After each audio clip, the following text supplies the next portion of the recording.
Hola, buenas tardes, buenos días, buenas noches. Em,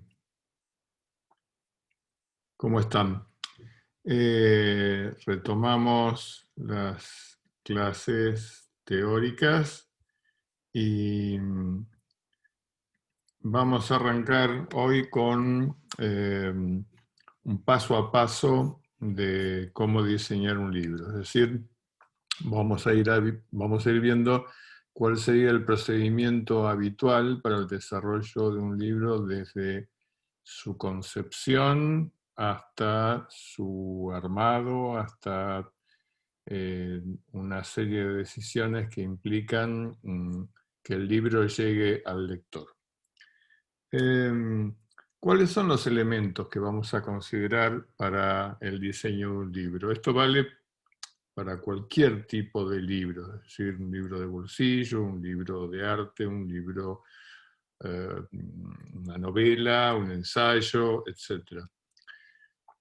Los primeros elementos que tenemos que considerar, sobre todo en relación al diseño y en relación a la tarea del editor, es: ¿este libro es parte de alguna colección? O sea, si el libro es parte de una colección, va a tener que atenerse a cierta estructura, a cierto formato, a ciertas características de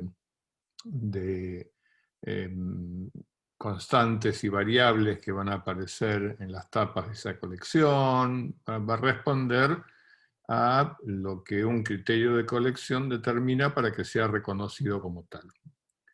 Después tenemos que ver, obviamente, qué género vamos a abordar. O sea, si estamos hablando de un libro de ficción, de un libro testimonial, de una historia de vida, de una novela, de un libro para niños, un libro para adolescentes, etcétera, etcétera, etcétera. O sea, poder definir sobre qué género vamos a trabajar.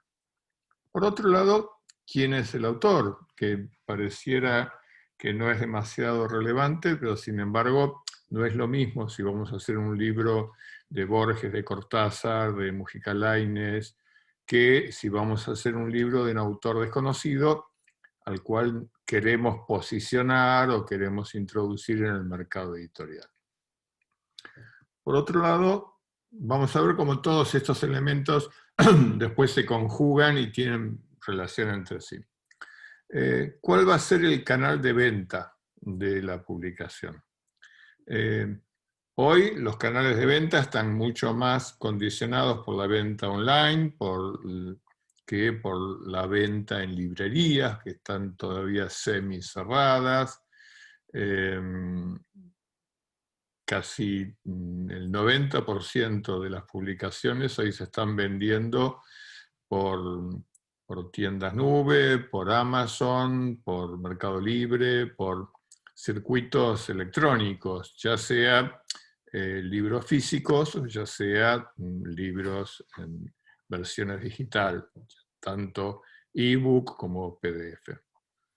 Otro elemento a considerar, que tampoco es menor, es con qué presupuesto cuento. O sea, eso va a definir en mucho las posibilidades de hasta dónde puedo especular con la calidad del papel, con el formato, con la cantidad de tintas en la impresión, etc. Y también cuál va a ser el tiraje previsto y el sistema de impresión utilizado. Esto viene a cuento porque últimamente se está trabajando muchísimo en las ediciones por demanda, o sea que se hacen tirajes pequeños que se reeditan de acuerdo a la necesidad, y ya el sistema de impresión no es el habitual, no es el offset, que en general es un sistema que permite cierta economía en tirajes de 500 ejemplares hacia arriba. Pero si yo tengo que hacer 50 o 100 ejemplares, el offset es muy caro y ahí recurrimos a los sistemas de offset digital, que si bien el costo unitario es mayor que en un sistema de offset tradicional, nos va a permitir hacer una edición pequeña sin tener que hacer una alta inversión.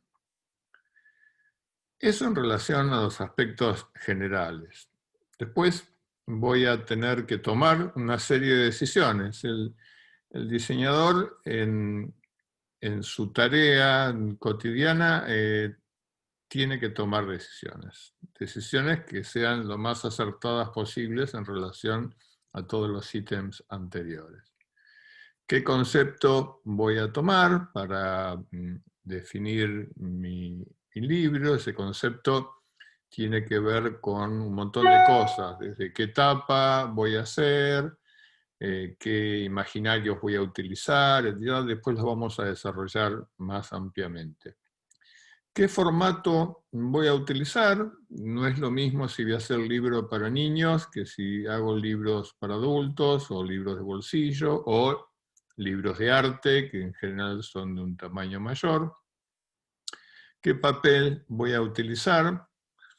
Hay libros que se hacen en papel de 70 gramos, de 80 gramos, de 90 gramos, de 120 gramos, o libros para niños que se hacen en cartulinas gruesas para que los niños no lo destrocen a la tercera vez que lo vieron. Entonces, todas estas son decisiones que hay que establecer antes de llevar adelante el proyecto. De la misma forma, de cómo se va a encuadernar, después vamos a ver distintos tipos de encuadernaciones que son funcionales a cada necesidad. El formato depende de varias cosas.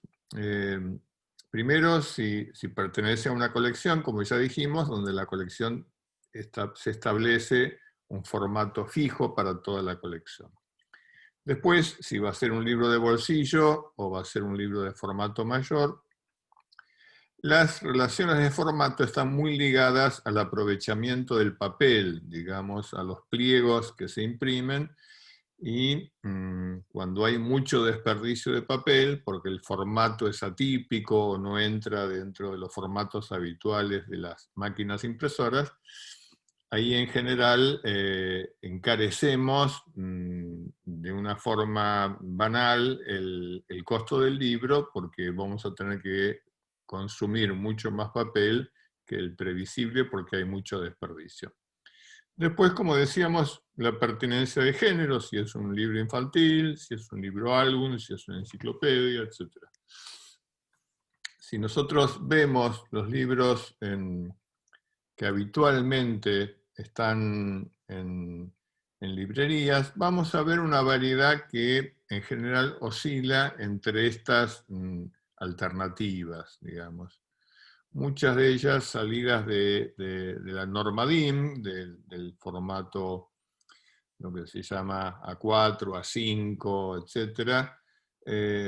Un libro en A4, que ya es un formato grande, tiene buen aprovechamiento de papel. Todos los que se remiten a la norma DIN tienen un aprovechamiento casi óptimo del papel. Por eso, después hay ligeras variaciones que ustedes van a ver en los libros típicos, digamos, que encontramos en librerías. Y casi el formato límite, por más que hay posibilidades de hacerlos más chicos, es el 11 por 17, que es el libro pequeño de bolsillo que podemos llevar en cualquier instancia y no mucho más chico que eso, porque ya empezamos a tener problemas de puesta y de que la tipografía tiene que ser muy pequeña o complejidades de ese tipo. Pero en general, estos son formatos que habitualmente utilizamos para la edición de un libro. Acá vemos cuál es la norma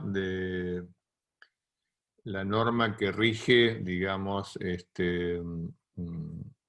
las medidas estandarizadas, que estas medidas están vinculadas a los formatos de los pliegos papel que utiliza la imprenta, ¿no? Entonces hay desde el DIN A0, que son 84 por 118 centímetros, hasta el DIN A10, que no es un formato para libros, pues son 2 centímetros por 3 centímetros y medio, pero esa es la norma que establece casi en una proporción de duplicación constante.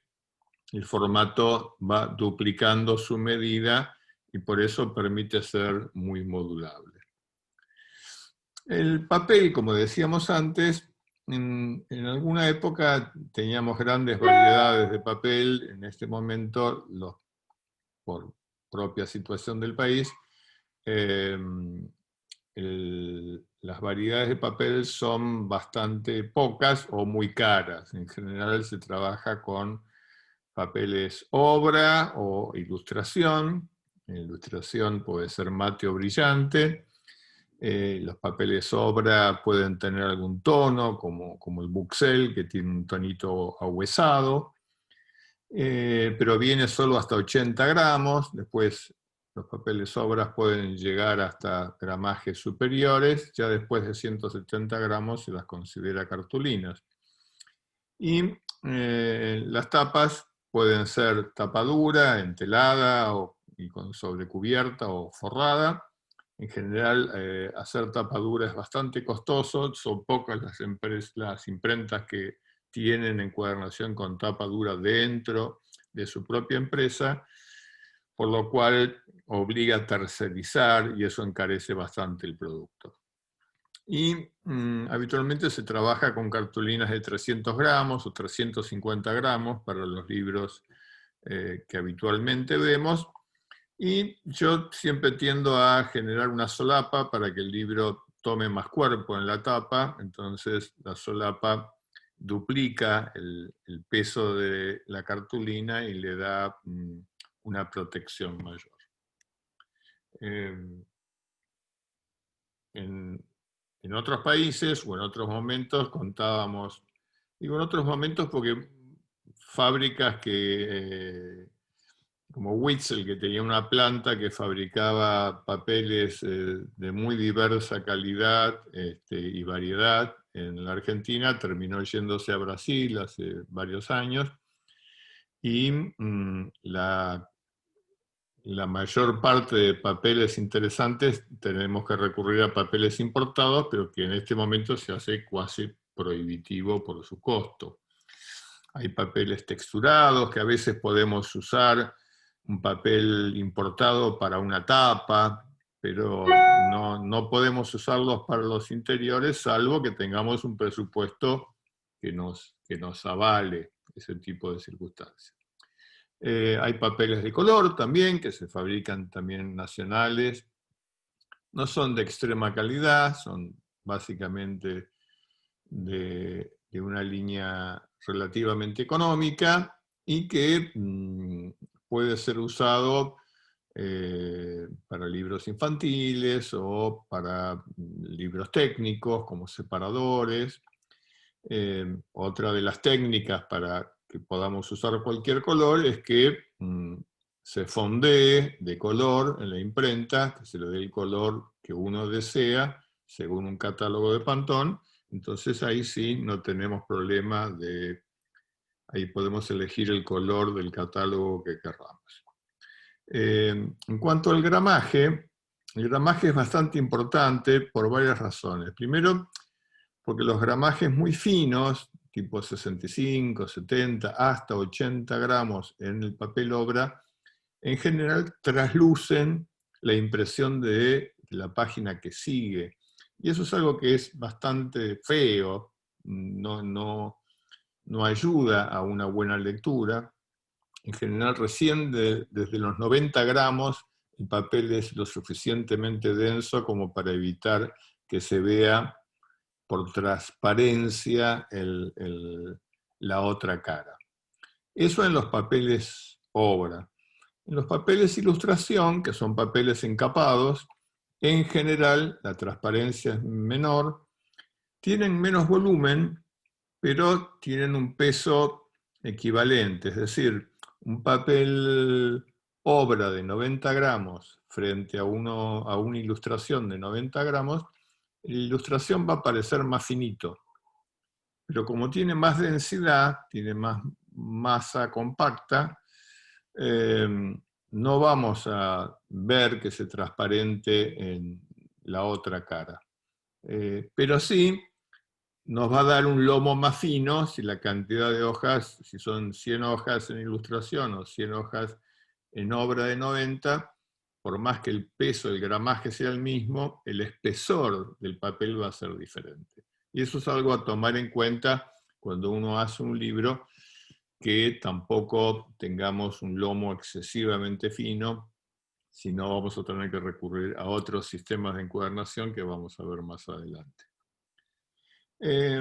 Una vez que tenemos toda esta serie de determinaciones, van a ver que son un montón las decisiones que hay que tomar. En relación al diseño, voy a tener que definir varias cosas. Digamos, qué tipografías voy a utilizar. En general podrán ser 2, 3, en general no más, salvo una revista que puede tener variaciones más importantes, pero en un libro, en general, los títulos pueden tener una fuente, no necesariamente tenemos que trabajar con 2 o 3 fuentes, podemos trabajar con una y sus variables.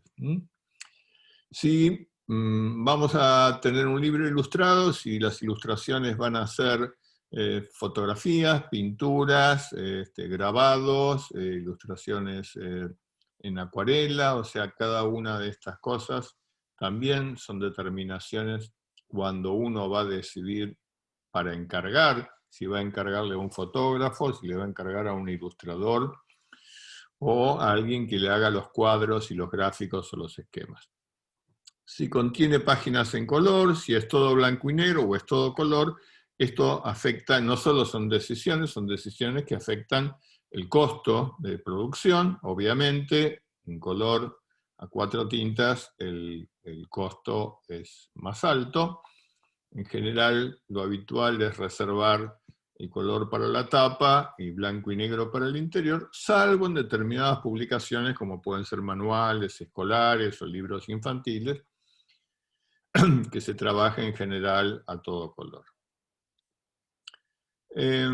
Acá ven un poco criterios de colección, como hablamos en algún momento, o sea, un mismo formato, una misma posición, o mejor dicho, un mismo logo de la revista, y una misma tipología de imaginarios, es decir, fotografías de mujeres jóvenes, determinado saturación de color, determinado clima, etcétera, que va construyendo, por más que van cambiando los colores del fondo del logotipo de la publicación, se reconoce como una colección.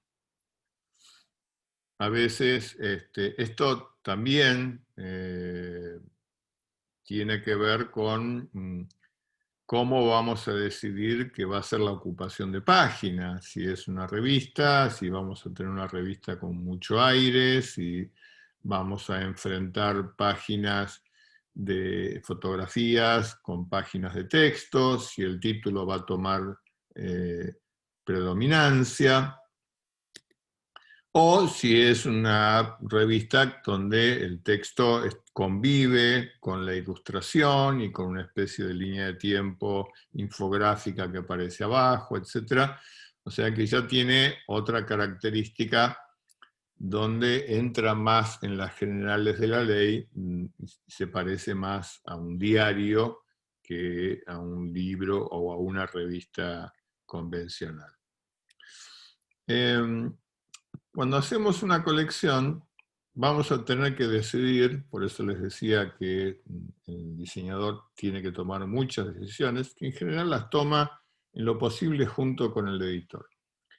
Para la construcción de una colección, una cosa es si una colección ya existe y otra cosa es si vamos a crear una colección. Entonces, si vamos a crear una colección, vamos a tener que definir cuáles son las constantes y cuáles son las variables que vamos a utilizar. ¿Qué lenguaje es el que va a dar marco y concepto y sentido a la colección?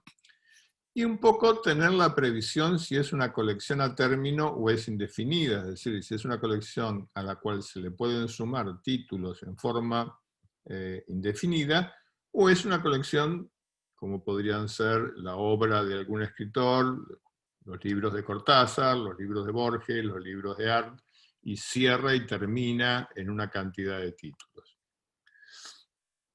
Acá vemos una propuesta, esto es para una colección de poesía de autoras americanas, norteamericanas, donde la idea fue jugar con cierta imagen muy potente de las mujeres, donde son compilaciones, son antologías donde aparecen 3 escritoras, y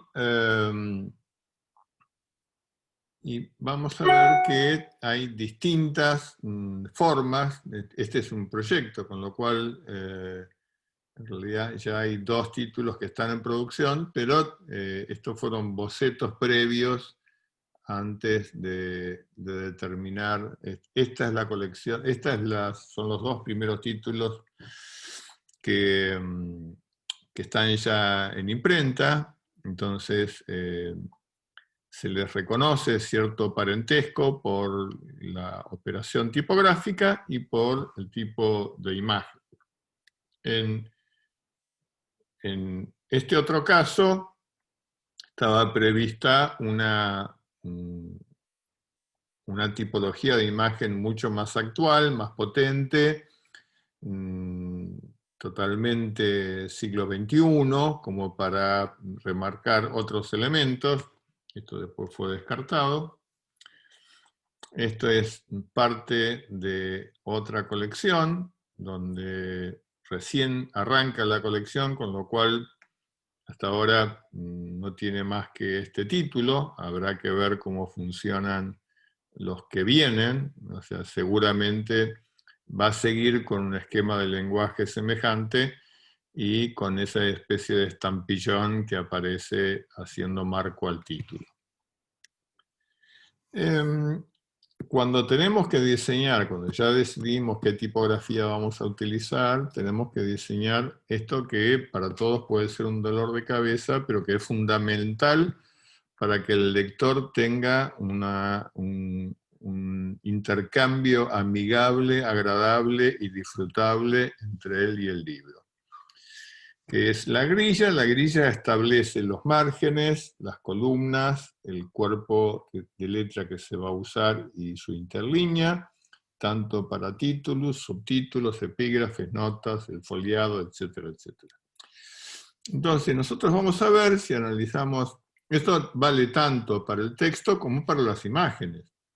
Entonces, cuando vemos una doble página de este tipo, podemos descubrir que hay una grilla, que hay una caja tipográfica, hay una relación de márgenes generosos, de un espaciado amplio, la página respira, hay un fuerte trabajo de la relación del título con el texto, la mancha de gris que genera. Y las cosas que se definen son los márgenes, tanto el superior o cabeza, inferior o pie, el exterior de corte y el interior de lomo, que son decisiones que en general hace el diseñador. Habitualmente el margen inferior o el de pie es un poco más grande que el margen superior, y habitualmente el margen de lomo o margen interior también es un poquito más grande, porque la encuadernación en general roba un poco de ese espacio, y lo que vemos en pantalla no es después cómo va a quedar cuando el libro esté encuadernado. Entonces nos conviene dejar unos milímetros más para que compense ópticamente. Lo que ustedes ven en ese rectángulo es lo que llamamos la caja tipográfica. Se llama caja tipográfica por más que pongamos imagen ahí dentro. Y dentro de esa caja se determinan una cantidad de columnas que no necesariamente se usan individualmente. A veces se usan 3 columnas corridas de texto y la otra se usa para notas o para epígrafes. A veces se usan 2 y 2, a veces se usan las 4, en general en los textos. Cuando digo 4 puede ser una, si es una novela en general las novelas o los libros que habitualmente se venden como libros de texto corrido no tienen esta división la tienen en general las revistas o los libros más grandes, de mayor tamaño, y libros de arte, etc. En general la grilla, como ven acá, permite hacer usos bastante variables, es decir, yo puedo tomar de esta grilla de 3 columnas la mitad de una de las columnas y hacer que los textos lleguen a que tomen 2 columnas y media, o que la imagen cuelgue de alguna de las líneas de fuerza que ven que están trazados como 3 campos, y eso da una serie de situaciones de ordenamiento donde yo en general cuelgo de esos campos tanto texto como imagen. En general la grilla es esto, es un patrón para ordenar. Eso no quiere decir que yo no pueda salirme de la grilla, y la grilla no es una atadura, sino que es un posibilitador para que el orden sea más fácil, pero yo puedo excederme de la grilla e irme al corte con una imagen o con un texto que salga por fuera de esa grilla si se justifica hacerlo. En general, para calcular la distancia entre la grilla y la caja y el margen interno, se toma un poco la altura del lomo, ¿no? Es decir, de acuerdo a esa altura se determina cuál es el espacio al cual se va a ubicar.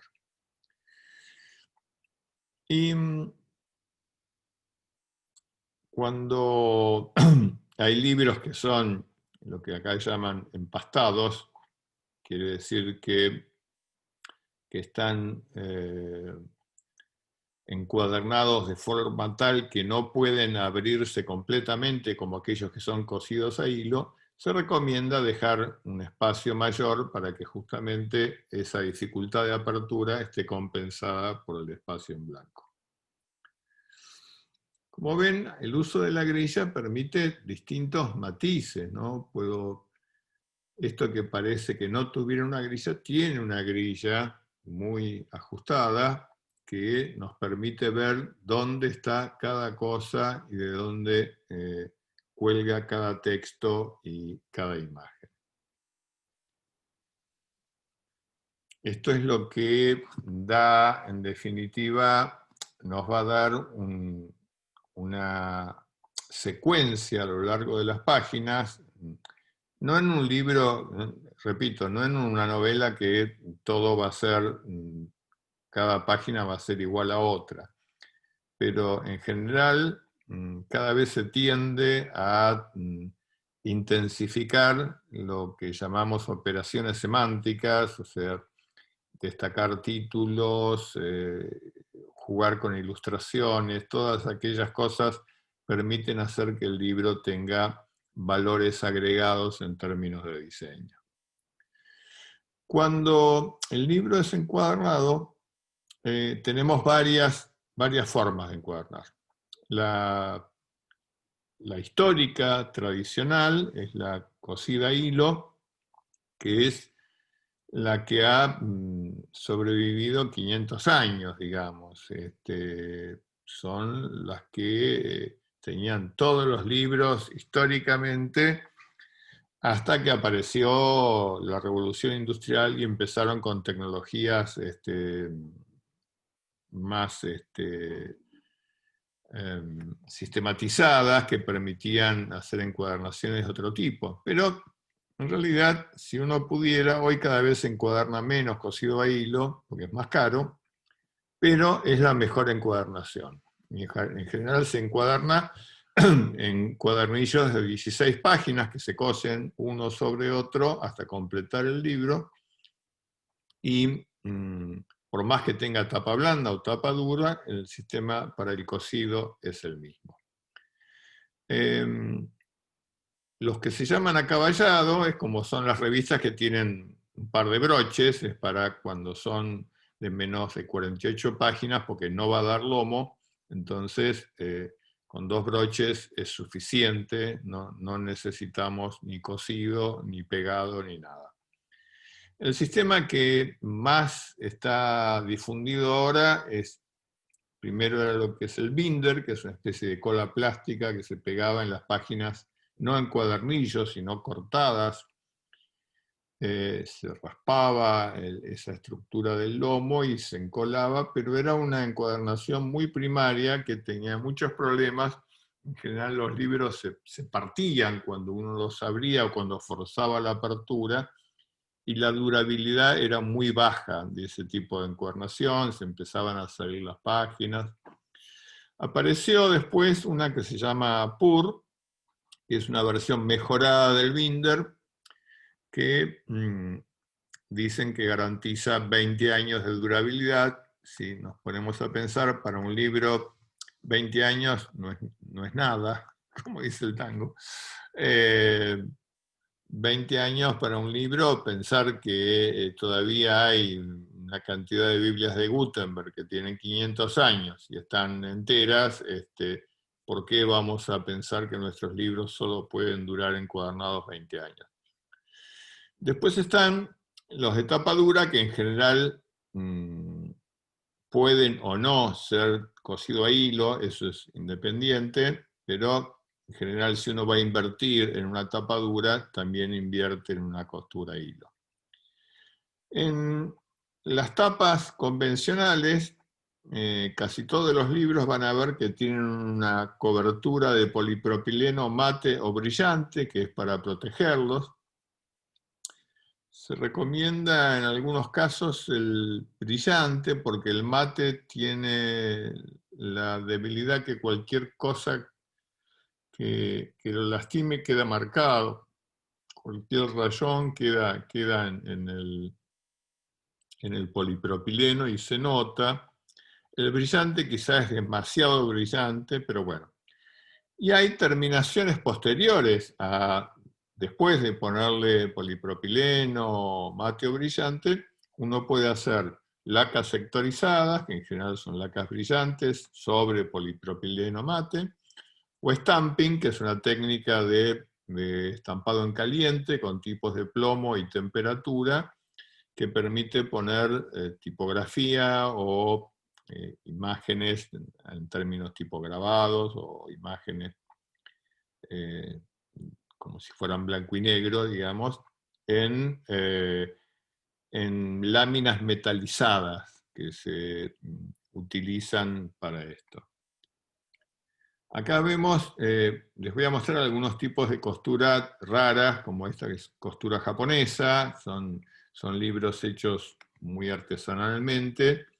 Eso en general les agrega valor, y son tirajes cortos, hechos con encuadernación a mano. Por ahí los interiores son industriales, pero todo el resto es manual y artesanal, como ven acá.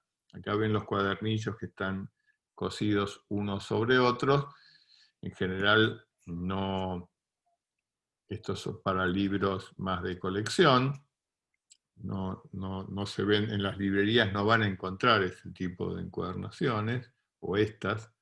Sin embargo, en los libros costosos se suele hacer, o en este libro en particular, que habla del Japón artístico, la encuadernación japonesa es absolutamente pertinente. Entonces también los entelados, hay un sinnúmero de exquisiteces para la encuadernación que son maravillosas, ¿no? Que hacen del libro ese objeto deseado. Acá vemos las terminaciones, la forma de poner las retiraciones de contratapa, etc. De tapa y contratapa. O incluso costuras muy sofisticadas, ¿no? Y variadas. Fíjense el dibujo que hace la costura en esta, o sea, la misma publicación, puedo variar el color del hilo, puedo variar el tipo de dibujo que ese hilo genera. Son técnicas muy antiguas, muy exquisitas, no demasiado difíciles de aprender y de llevar adelante. Es una tarea hermosa. Esto es lo que veíamos como encuadernación acaballada o engrampada, que es cuando no tiene lomo y lleva unos ganchos para agarrar en una o dos secciones del lomo.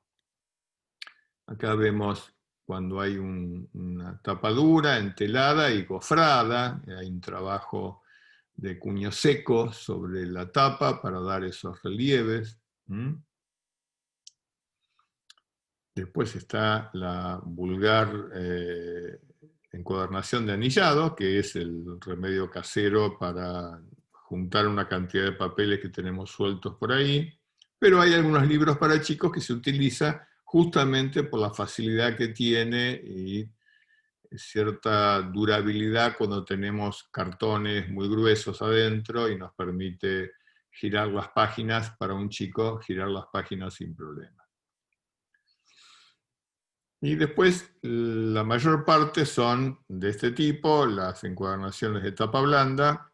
Esta es cosida porque vemos los cuadernillos. Si no vemos cuadernillos es que es binder o put. Si vemos los cuadernillos que sí que está cosido. Bueno, este es un poco el primer, una aproximación a la producción del libro, y me parecía bueno que lo supieran, que lo pudieran ver en todo el proceso, y que de ahí en más uno de los dos trabajos prácticos que, por lo que me dijo Valeria, vamos a tener que acelerarlos, o sea, creo que vamos a tener uno a fin de octubre y otro a mitad de noviembre, que van a ser dos prácticos sencillos sobre que ustedes diseñen para el primer práctico 3 tapas de libros de una colección, donde ustedes van a determinar todos esos elementos que estuvimos viendo. Y en el segundo práctico vamos a trabajar sobre la estructura de una grilla de una revista literaria, para que estemos en tema y estemos con posibilidades de hacer una producción un poco más costosa que lo habitual. Entonces, esos dos elementos nos van a permitir, por un lado, poner a prueba, remítanse mucho al libro de Jorge de Buen, que tiene todo lo necesario, y sean críticos, analíticos, observadores de la realidad de las librerías, los libros y lo que ustedes tengan en casa, que es, no hay mejor situación que analizar lo que uno tiene en casa y empezar a darse cuenta cuáles son los elementos que se han utilizado en esa producción, qué tipografía están manejando, en qué cuerpos, cuáles son las ventajas y las desventajas de cada uno de los libros que uno fue atesorando. Y bueno, y con eso no van a tener problemas. Si tienen alguna duda, por supuesto me escriben. Yo ahora este video lo subo a YouTube y les pongo el link en el foro de la plataforma. Un abrazo para todos, espero que anden todos muy bien.